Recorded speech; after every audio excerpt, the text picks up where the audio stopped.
ब्रह्मांड ने हमेशा से इंसानों को अपनी ओर खींचा है, अपने रहस्यों को सुलझाने के लिए प्रेरित किया है। ऑनसिलेटिंग यूनिवर्स थ्योरी बताती है कि हमारा ब्रह्मांड एक एकल घटना नहीं है, बल्कि जन्म, विस्तार, संकुचन और पुनर्जन्म के एक अंतहीन चक्र का हिस्सा है। एक ऐसे ब्रह्मांड की कल्पना करो जो एक अनंत नृत्य कर रहा है, जहां ब्रह्मांड बाहर की ओर फैलता है और फिर अपने आप में वापस सिमट जाता है, बस एक नए सिरे से शुरुआत करने के लिए। यह विचार ब्रह्मांड के उस पारंपरिक दृष्टिकोण को चुनौती देता है जिसमें इसका एक सीमित शुरुआत और अंत है। इसके बजाय यह एक ऐसे ब्रह्मांड का सुझाव देता है जो खुद को बार बार नया करता है। ऑनसिलेटिंग यूनिवर्स थ्योरी दो महत्वपूर्ण घटनाओं के बीच साइक्लीय परस्पर क्रिया पर निर्भर करती है, बिग बैंग और बिग क्रंच।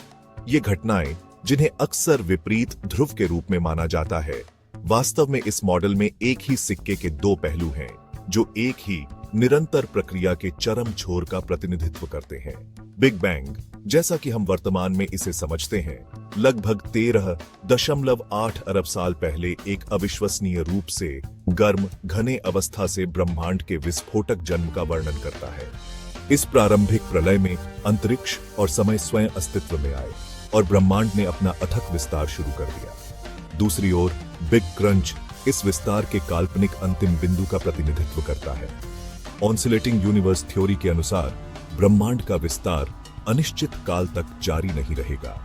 इसके बजाय ब्रह्मांड के भीतर सभी पदार्थों और ऊर्जा का गुरुत्वाकर्षण खिंचाव अंततः इस विस्तार को रोक देगा और इसके पाठ्यक्रम को उलट देगा।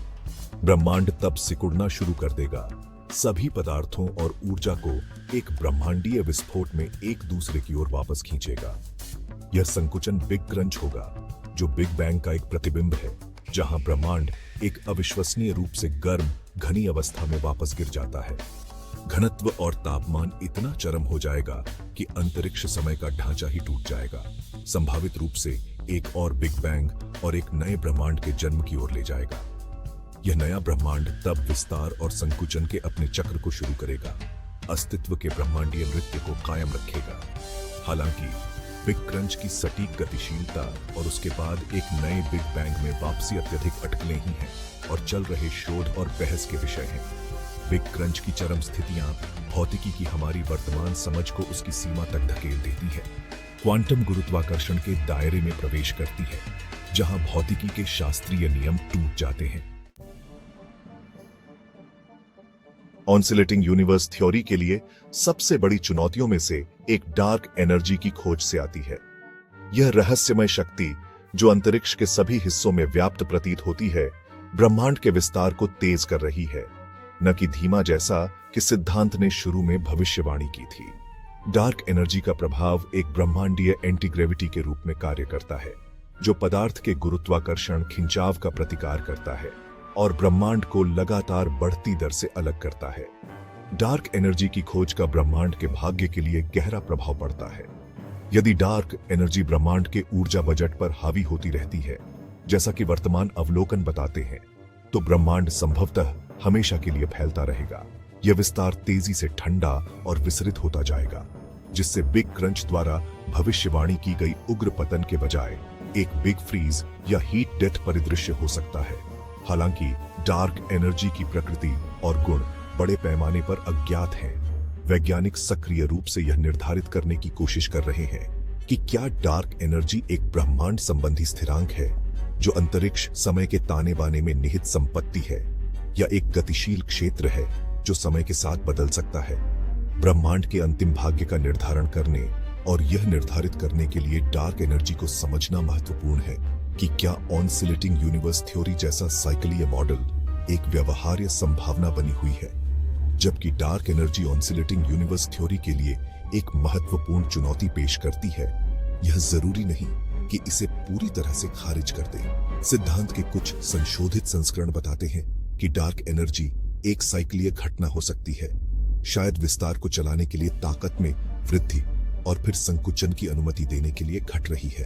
हालांकि ये विचार अभी भी अत्यधिक सट्टा है और आगे की जांच की आवश्यकता है।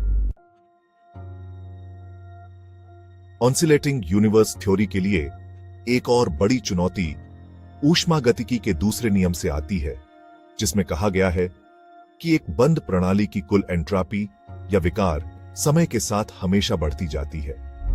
इस सिद्धांत को अक्सर समय के तीर के रूप में जाना जाता है, क्योंकि यह अतीत से भविष्य तक समय के प्रवाह को एक दिशात्मकता प्रदान करता है।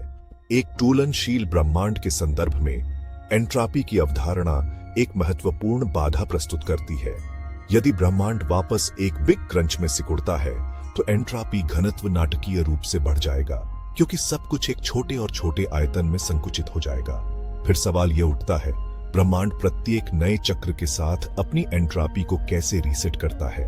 यदि प्रत्येक टोलन के साथ एंट्रॉपी बढ़ती रहती है, तो प्रत्येक बाद का ब्रह्मांड पिछले वाले की तुलना में अधिक अव्यवस्थित और अराजक होगा।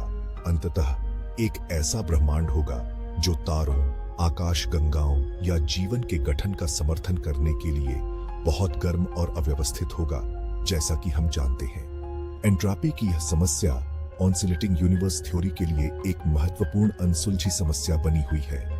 कुछ समर्थकों का सुझाव है कि शायद बिग क्रंच और बिग बैंग संक्रमण के दौरान एंट्रॉपी किसी तरह रीसेट हो जाती है, लेकिन इसके लिए तंत्र स्पष्ट नहीं है। दूसरों ने प्रस्तावित किया है कि ब्रह्मांड प्रत्येक चक्र में एक विलक्षणता में वापस नहीं गिर सकता है। संभावित रूप से कुछ एंट्रॉपी को हमारे अवलोकन योग्य ब्रह्मांड के बाहर स्पेस टाइम के क्षेत्रों में खो जाने की अनुमति देता है। एंट्रॉपी समस्या को हल करना ऊष्मागतिकी की हमारी वर्तमान समझ के साथ ऑसिलेटिंग यूनिवर्स थ्योरी में सामंजस्य स्थापित करने के लिए महत्वपूर्ण है। इसके लिए या तो स्वयं सिद्धांत में संशोधन की आवश्यकता है, या इस बात की गहरी समझ की आवश्यकता है कि बिग क्रंच और बिग बैंग की चरम स्थितियों के तहत एंट्रॉपी कैसे व्यवहार करती है।